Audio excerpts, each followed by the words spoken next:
Hi, I'm Stan DeFreitas, Mr. Greenthumb. I want to talk about grass for a second. You know, often when I give programs, and I've given keynote speeches, and I've worked a lot of home shows, people invariably come up with a hunk of grass that something's not doing right, almost every show. You think with all the flowering plants, that's what folks would be worried about. But oh no, they're worried about what's going right, or maybe what's going wrong with their lawn grass. Lawn grasses can have their share of problems. Now this happens to be St. Augustine, and it's a variety called Florentine. Now, a lot of times when I talk to folks, they'll say, hey, this is a real thick-bladed grass. You know, up north, we used to pull this out as crabgrass. But I always say in Rome, do as the Romans do. In the deep south, this works well. In many parts of the world, St. Augustine may be used.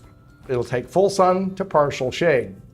Florentine will take more shade than some of the other varieties of St. Augustine. Now, if you want to know the Latin name, it's Stenotaphyrum secundatum. Well, St. Augustine's probably good enough for you, but it's one that has kind of a thick blade, and this is plugs. Now, plugs are relatively new. People didn't plug grass years and years ago. Everybody put sod in. But the beauty of a plug is that you can make each one of these, there's 18 plugs in here, and you can pull it out, and I'll just lift it up here a little bit so you can, our illustrious great camera crew that we have, better than almost anyone else in the world, will give you that interesting shot. You can see that this plug could be placed out anywhere from maybe 12 inches to a couple of feet apart, depending on how fast you want it to fill in. St. Augustine is a runner type grass. There is seed, but it's not very viable. So it's normally going to be vegetatively grown. And that means they put little runners in and they get it to spread out. And the same thing it'll do in your yard.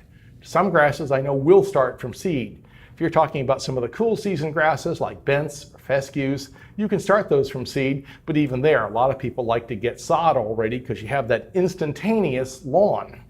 St. Augustine or other grasses will need to be fed from time to time. And they do get some weeds. Some of the broadleaf weeds, you may want to use something that contains atrazine if you're trying to get rid of the weeds in a St. Augustine. I wouldn't use any of the 2,4-D or dicamba type sprays on here, because if you do, you're going to get into a burn. Why?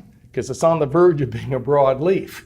That leaf is large enough that when you start using some of the burnout type materials, you're going to have a problem. St. Augustine likes a good deal of moisture. So I like it where you've got reclaimed water, where you can water pretty faithfully.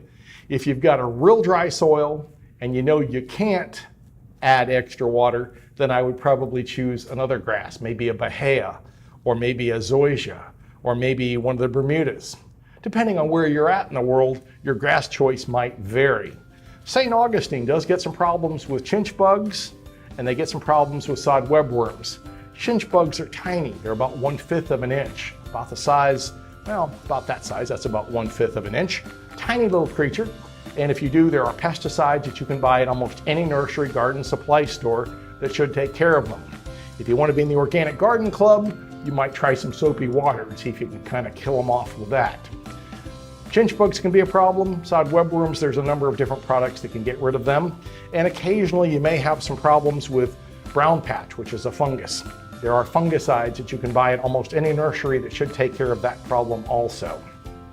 Well, if you liked our segment on lawn grasses or flowers, make sure that you hit the like button and make sure you hit the subscribe button, and also tell Aunt Mary and Uncle Jeffrey that they ought to be watching.